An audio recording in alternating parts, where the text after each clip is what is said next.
So today we're gonna look at how to model the hkust logo. So if I go into edit mode of the finished model, you see it's just one single plane with an solidify modifier like we did before. And we're gonna look at a new modifier called boolean for modeling the sphere.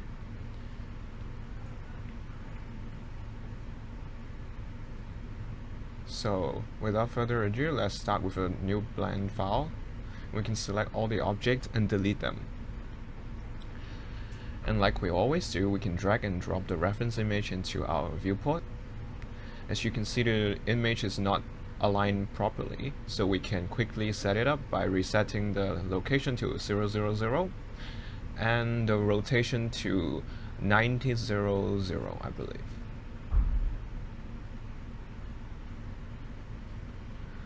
Now with our position and rotation preset correct, we can toggle the transparency for a better viewing experience. And I'll make sure we're in front orthographic view, or click on the green circle of Y. We shall begin by adding a plane. And like we discussed in modeling the circle of time, we would like to rotate our geometry in edit mode.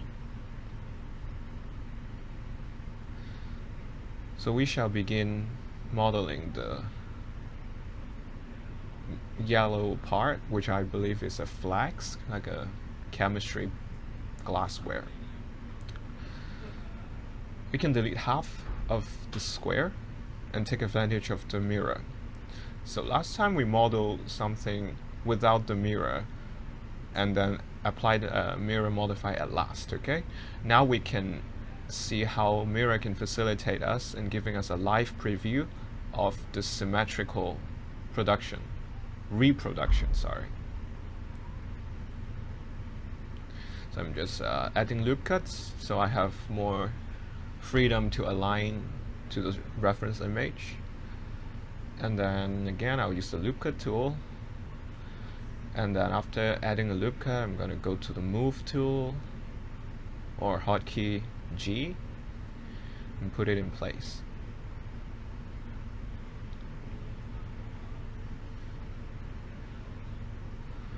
So some basic massaging.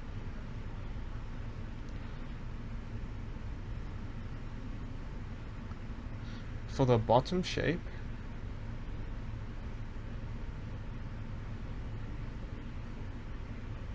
I'm going to add another loop cut and slide it in place, okay? When you put a loop cut and you want to slide it with constraint, the hotkey is GG for grab, okay? And now we shall extrude new geometry and finish off the top of this yellow shape. With our reference aligned, we may delete the excess faces by going to the face selection mode, shift clicking on the faces we can get rid of, and hit X or delete on the keyboard, then choose faces. So a cool function of the mirror modifier that can speed up our workflow is the merge and the clipping function, okay? By default, clipping is off, and you see when the geometry pass through the axis of symmetry, it would go right away. But just now we toggle it on, and now the geometry won't go through the axis of symmetry, but rather stick on it and clip on it. So that's the function of clipping.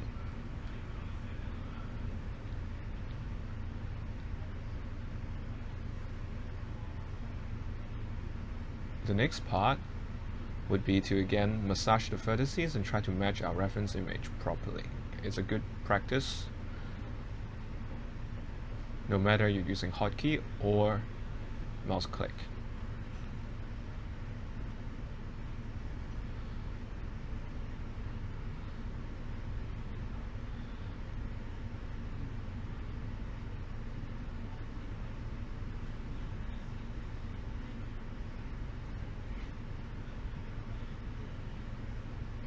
So pay attention that I'm extruding the lower arc and the upper arc with similar amount of vertices, okay? Exactly the same amount of vertices, in fact, so that they will connect nicely and make quads, four-sided polygons.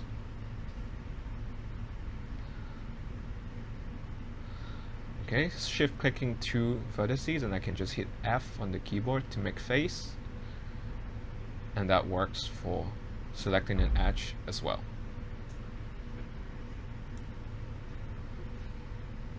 So here I'm adding a loop cut to give me more geometry to define the smoothing edge better.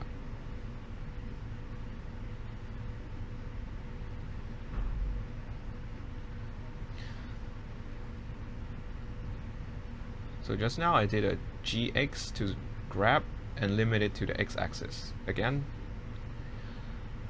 if you're using the UI widget, you can just click on the red arrow.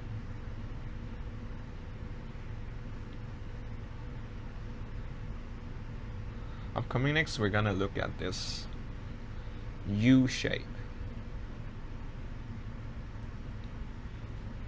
We can start by moving one vertex into place and extruding it horizontally that match our reference.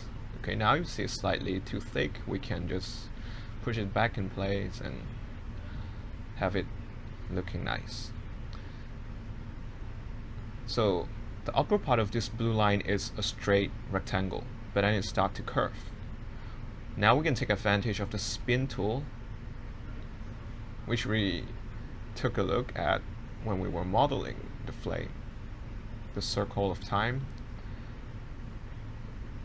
So now we can place the 3D cursor strategically in the imaginary origin of this arc, okay? Because an arc is part of a circle, and a circle has an origin. That would be the pivot point, the point which vertices will spin around it, okay?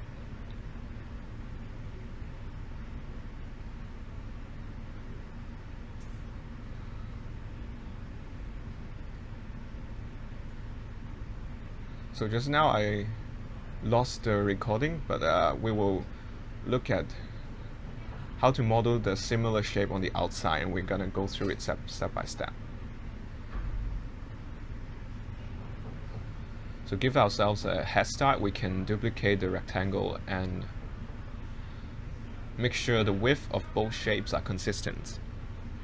And you can do a duplicate by accessing Alt-D or right-click duplicate. So now we're moving on to the spin tool. Okay, so again, this is a mistake. Spin tool will spin everything that is selected. So only select the bottom edge or the bottom two vertices. Okay, and now if we specify the axis to be 100, it would rotate. Oh, sorry, 010. It will rotate along the y-axis. Okay. And now we can specify how much it spins around, about 50 something. Oh, sorry, 61 degrees. And now you see the curvature is not matching perfectly, and we can still move the center, okay? It would start off with the 3D cursor, but we can still fine tune it so that the arc is desirable. So there you go. We can double check if all the planes are flattened, which it is. If not, we can scale Y0 to make sure they are all flattened. And now let's access the solidify modifier. So now you see it's solidifying in two different directions. That is based on the face normal, which is a concept we can discuss in detail in class. But the fix would be easy. Go to your mesh tab, select normal, and click recalculate outside. Then now you see all the extrusion are solidified in the same direction.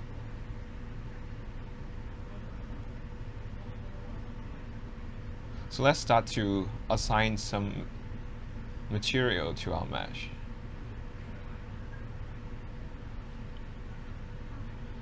When we were picking color for the chess piece or other model, we can pick a random color on the color wheel. But now if we load up the texture inside Blender, and in the color wheel there's an eyedropper option that we can pick the exact same color that we see on the image. And I'm gonna go ahead and name it UST yellow. Again, this is an arbitrary name, just help you keep track of what material we have created and which is which. Sorry, I clicked it twice by accident, which is totally fine. We're gonna make a new material for the blue color.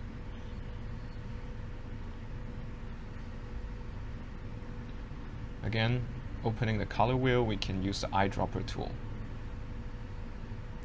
Let's temporarily move the image slightly backwards in the y-axis so we can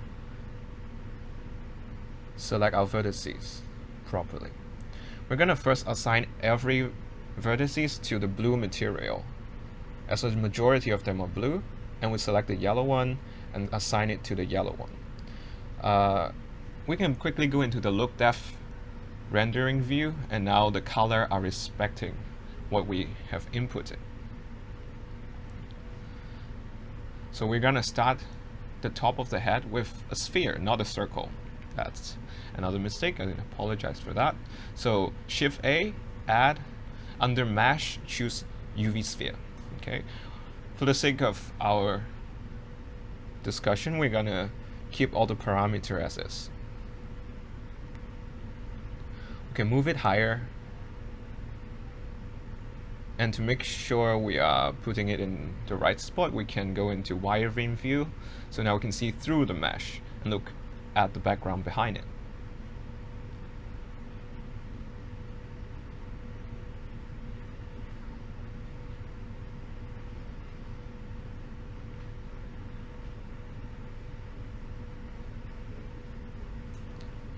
If you look at it from the side, we are in object mode, and then you see the lower body and the head, the spherical shape are misaligned. And we can tweak that easily by changing a parameter offset in the solidify modifier. Right, we can offset it to 0 so that it's equally extruded in the front and back. And just now we smooth the rendering of the sphere. Again, this is related to the concept of normals, which we will be discussing in details later. Now I could go ahead and go in edit mode and start deleting vertices and faces in the sphere itself. But there is a more flexible workflow. Instead of destroying the symmetry and beauty of the UV sphere, we can use non-destructive method in the form of a modifier. Okay, so we need to model a negative shape that will act as a knife. Okay, this is a volume that we will subtract from the sphere, which conveniently we can create that by adding a cube in object mode and then scale it in the vertical axis to be a flat sheet. We can repeat that process for 4 more times, or we can duplicate this sheet. But now is an opportunity to show you guys another modifier called array. Array is to duplicate whatever object you have selected and choose a fixed offset. So now I'm setting an offset of -2 point something 3, around 3 in the in the z-axis. So the vertical axis, I'm shifting every sheet -2.7 relative units. Okay, but it's mostly eyeballing. Now we're gonna set up the Boolean modifier. Before that, let's assign the yellow material to the newly created sphere and the sheets. So we can go to Properties menu with selecting the yellow material for both the cube array and the sphere. So now with the sphere as an active selection, we can add a Boolean modifier. Boolean is logic that means adding or subtracting. In this case, I mean, Boolean also means true or false. So it's a very versatile concept.